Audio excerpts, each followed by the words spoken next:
keputusan Amerika yang menyerang Yaman ini sembrono sekali, karena ternyata mereka tidak menunggu keputusan Kongres Amerika. Semakin Amerika ini brutal, sporadis melakukan serangan-serangan ke negara-negara Muslim, ke Palestina, ke Yaman, itu semakin mereka itu sedang sebetulnya menjatuhkan diri mereka ke dalam kubangan kehancuran.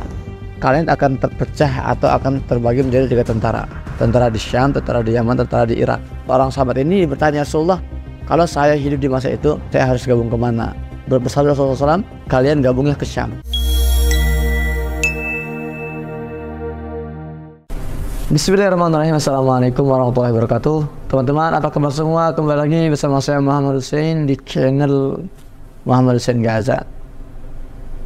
Teman-teman, akhirnya Inggris dan Amerika nggak tahan melihat keras kepalanya orang-orang Yaman, dan tadi pagi jajah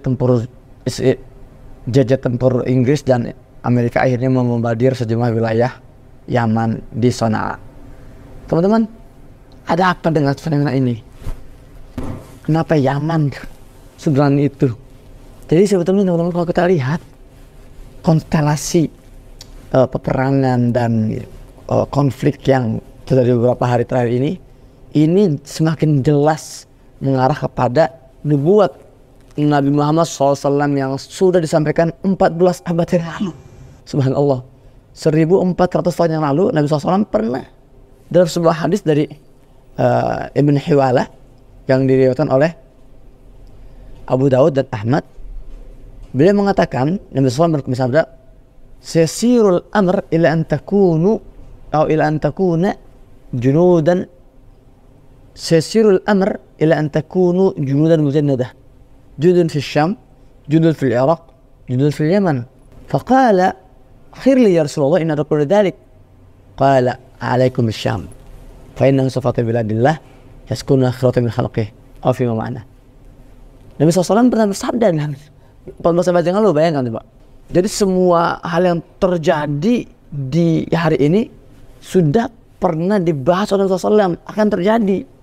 Hadis tadi kalau saya terjemahin, akan tiba satu masa, kata Nabi SAW, kalian ini akan menjadi beberapa pasukan. Nah, kata Nabi, pasukan di Syam, pasukan di Yaman, pasukan di Irak. Kalau kita bicara pasukan di Syam ini artinya Syam, wilayah Palestina dan sekitarnya. Lebanon itu masih termasuk Syam. Suriah itu termasuk Syam. Yordania termasuk Syam.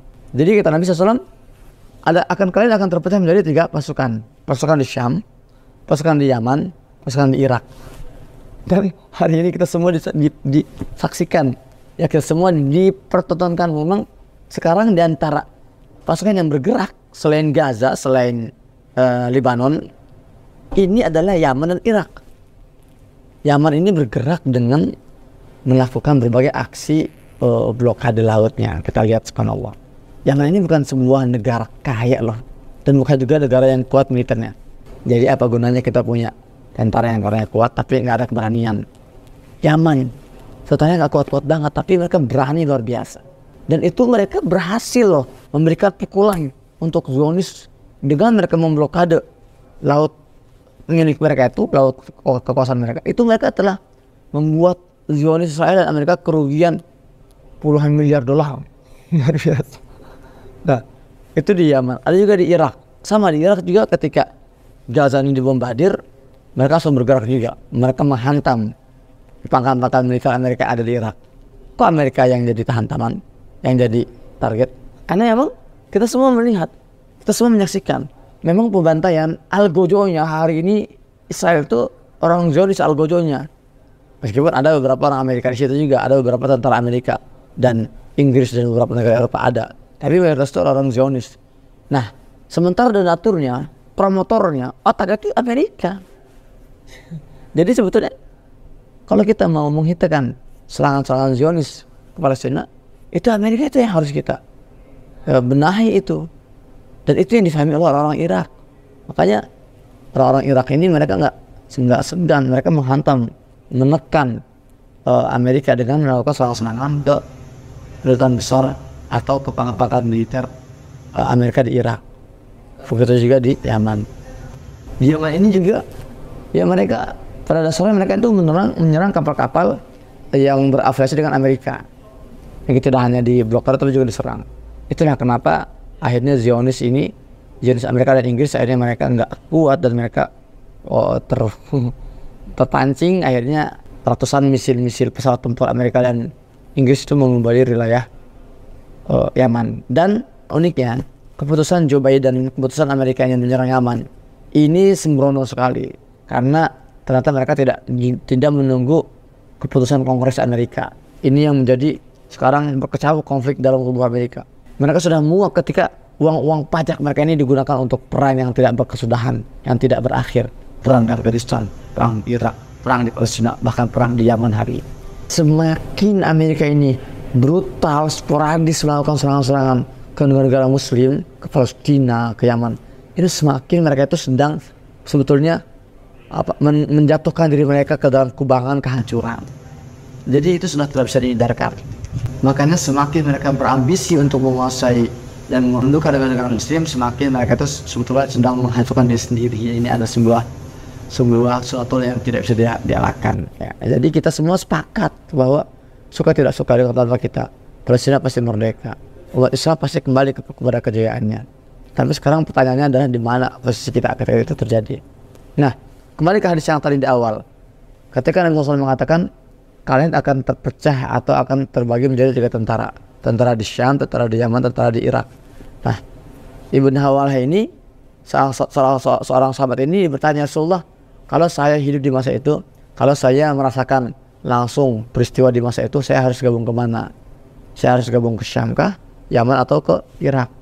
Nah, dengan tegas beliau mengatakan, bersabda Rasulullah SAW, alaika bisyam, fa inna sawatu biladillah. Kalian gabungnya ke Syam. Kenapa? Karena Syam ini adalah negeri pilihan Allah. Iskinu akhiratuhu min khalqih. Yang Allah sengaja Allah desain untuk dihuni oleh hamba-hamba terbaiknya, bumi Syam. Nah, ini teman-teman, ini juga jawaban buat kita semua. Hari ini kita melihat ada pasukan di Syam, pasukan di Yaman, pasukan di Irak. Kemana kita fokusnya? Kita ketika konteks ini, ketika kita bergabung, nggak mesti harus bergabung secara fisik, enggak. Tapi apa perjuangan kita, ya harta kita ini kemana kita fokuskan untuk perjalanannya? Ke Syam, di Palestina. Bukan berarti kita nggak bantu yang di Yaman, kita tetap bantu yang di Irak kita tetap bantu. Tapi fokus kita adalah Syam. Karena kata Rasulullah SAW, ini adalah negeri pilihan Allah.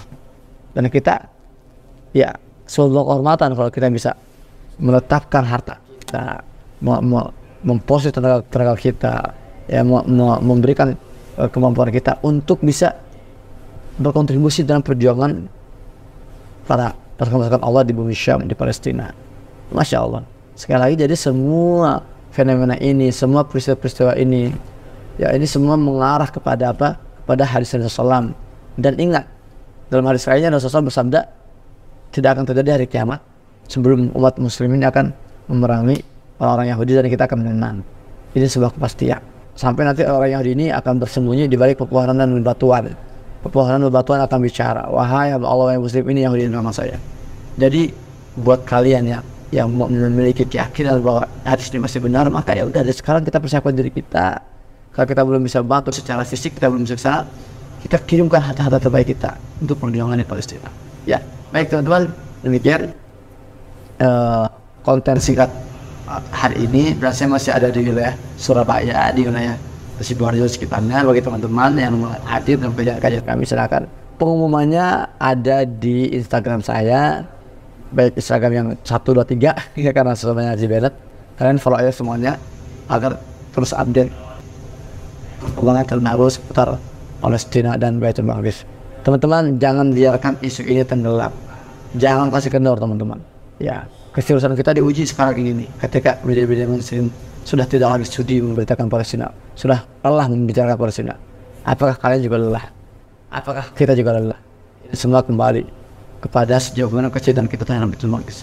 Kalau selama cinta kita palsu, maka wajarlah kalau kalian nggak bakal lelah. Tapi kalau memang kalian cinta kalian tidak palsu dan perjuangan kalian itu benar-benar original untuk Palestina, untuk Baitul Maqdis, maka tidak ada kata lelah, tidak ada kata lelah dalam kamus kita. Perjuangan kita harus terus berlanjut karena genocida itu belum berhenti. Ketika saya hanya sedang berjuang dengan kata-kata sekarang detik ini, saat itu sekarat. Ketika saat ini saya sedang berjuang dengan kata-kata saya, ketahuilah detik ini teman-teman saya di Gaza sedang dibombardir, sebagian sedang berjuang menghancurkan rakyat Gaza. Maka perjuangan kita di Indonesia sangat sederhana. Saya yang bikin konten, tugas kalian yang share ke grup-grup WhatsApp, ke akun media sosial kalian, ya agar suara Palestina terus dipermukaan dan tidak maaf. Demikian, sampai jumpa di konten selanjutnya bersama saya Muhammad Hussein. Assalamualaikum warahmatullahi wabarakatuh.